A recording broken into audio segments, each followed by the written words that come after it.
O tema de hoje é saúde emocional e relacionamentos.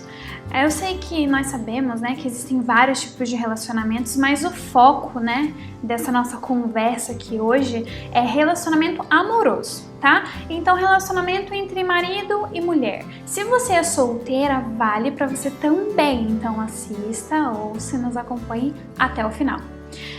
É sabido, nós sabemos que existe, né, uma grande verdade quando a gente fala de relacionamento amoroso, é que ninguém consegue viver a dois, né, com qualidade de convivência e de vida se não estiver em dia com a própria saúde emocional. Então isso é muito importante.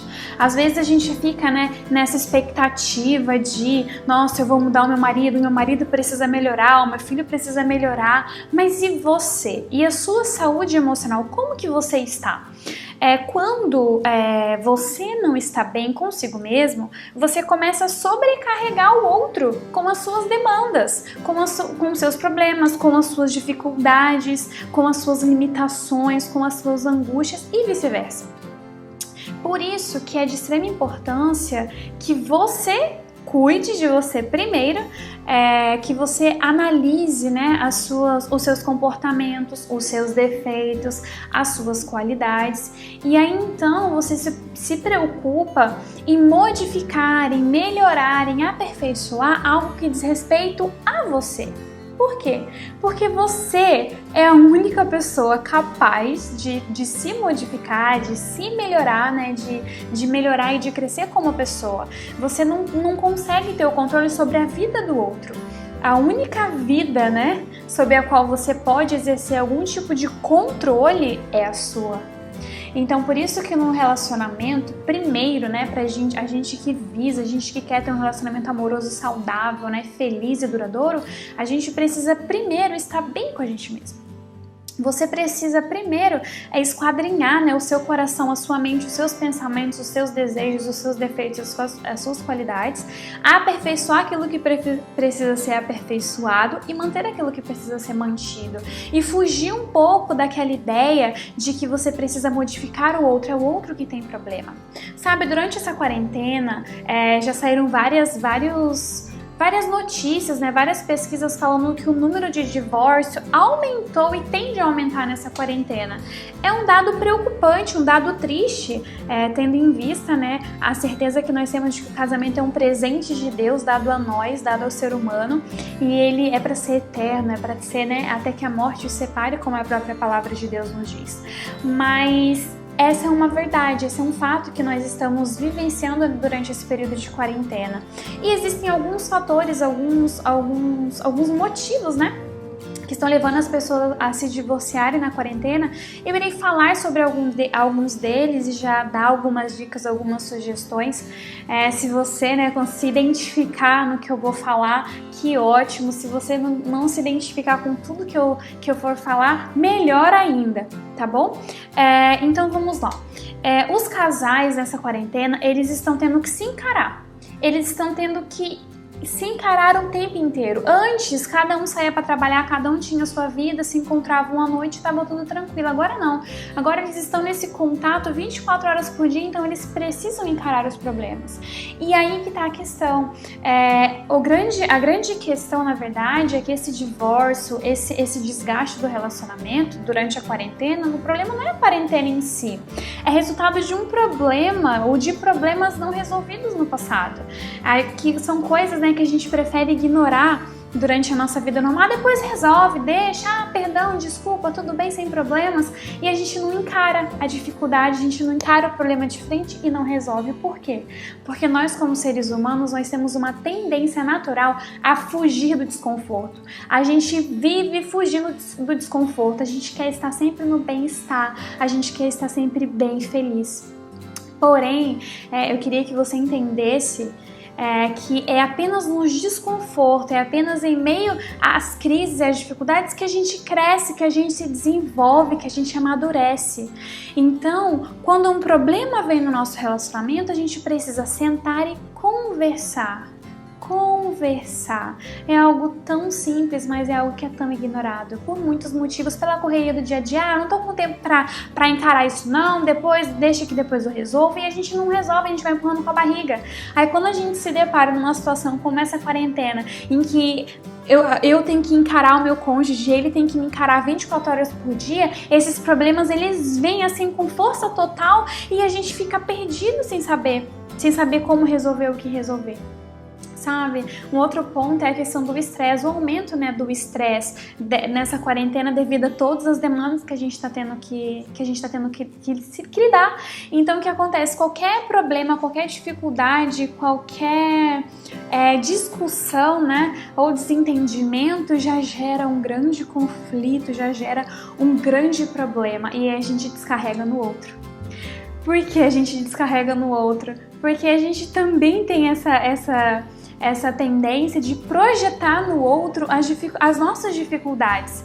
Então eu queria te convidar a parar um pouco para refletir. Nossa, mas será que isso que eu vivo sempre reclamando do meu marido, será que o problema é só ele mesmo?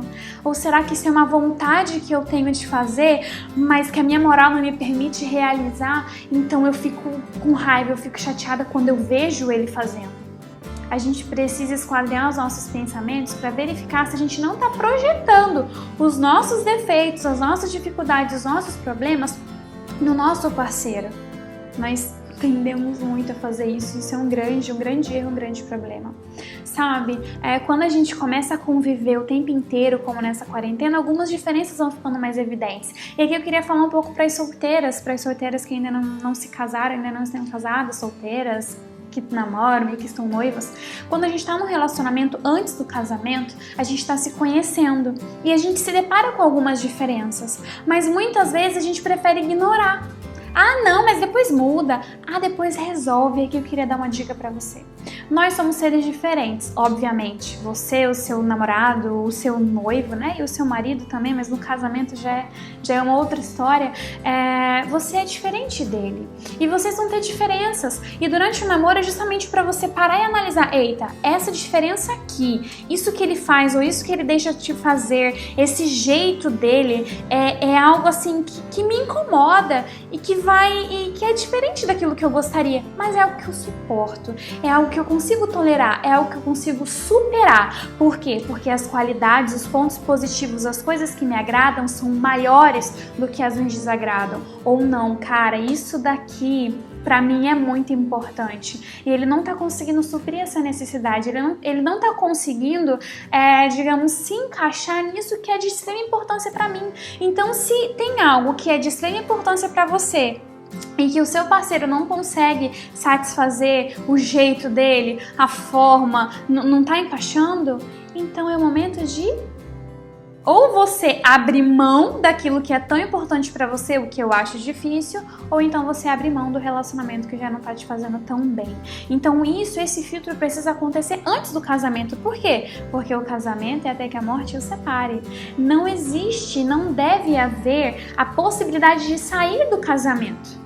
E abro parênteses aqui, eu não estou defendendo abuso, violência doméstica, nada disso. Eu não estou falando de relacionamentos abusivos, eu estou falando de um relacionamento normal, com as suas dificuldades e com os seus problemas. Você precisa ter na sua mente de que esse casamento aí é sua responsabilidade de fazer dar certo. E você pode fazer dar certo com a ajuda de Deus, com a ajuda de terapeuta se for necessário, mas que sair não deve ser nunca uma opção. Porque se você tem sair como uma opção, você vai tender a procurar essa opção mais cedo ou mais tarde, quando as dificuldades surgirem. Porque lembra, nós estamos sempre tentando fugir do desconforto.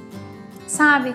Uma dica-chave aí pra gente conseguir ter um relacionamento sadio e manter a nossa saúde emocional é o diálogo, é a comunicação. Ah, mas todo mundo fala isso daí é tão batido. Mas é porque nós costumamos, né, ignorar aquilo que é óbvio. a gente costuma, né? A gente é mestre em esquecer aquilo que não deve ser esquecido, aquilo que é essencial. E a comunicação num relacionamento é essencial. É a respiração do relacionamento. Não existe relacionamento sem comunicação. Não existe. E para que haja comunicação precisa haver respeito. E essa é a palavrinha-chave aqui da nossa conversa de hoje.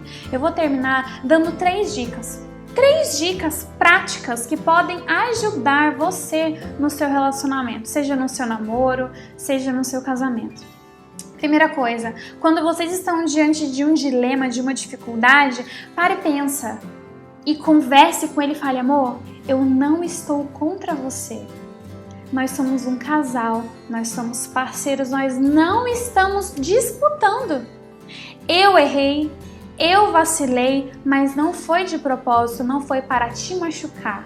E essa sua postura para com o seu parceiro quando você erra, você precisa ter isso em mente quando ele erra. Poxa, ele errou, ele fez o que te desagradou, ele fez o que te machucou, mas se você tiver na cabeça que vocês são um time e que ele não está contra você e que ele jamais faria algo de propósito para te machucar, fica mais fácil você relevar ou pelo menos parar e dar atenção para ouvir e entender o que aconteceu.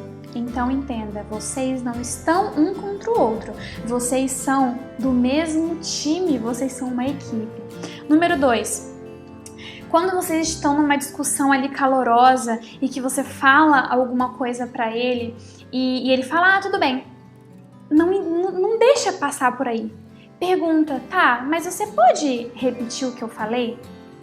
Por quê? Para você ter certeza que o outro entendeu exatamente o que você queria dizer. Sabe por quê? Porque senão o outro pode entender algo que você não quis dizer. Por exemplo, numa situação em que você chega e você fala: olha, você chega e a pia tá, sei lá, a pia tá cheia de louça, você passou o dia inteiro correndo atrás das crianças, e aí você, né, porque nós mulheres somos mestres em querer que o outro adivinhe a nossa necessidade, e aí chega no final do dia, você tá irritada e você vai e briga: mas você não lavou a louça, você não me ajuda, por que você não me ajuda?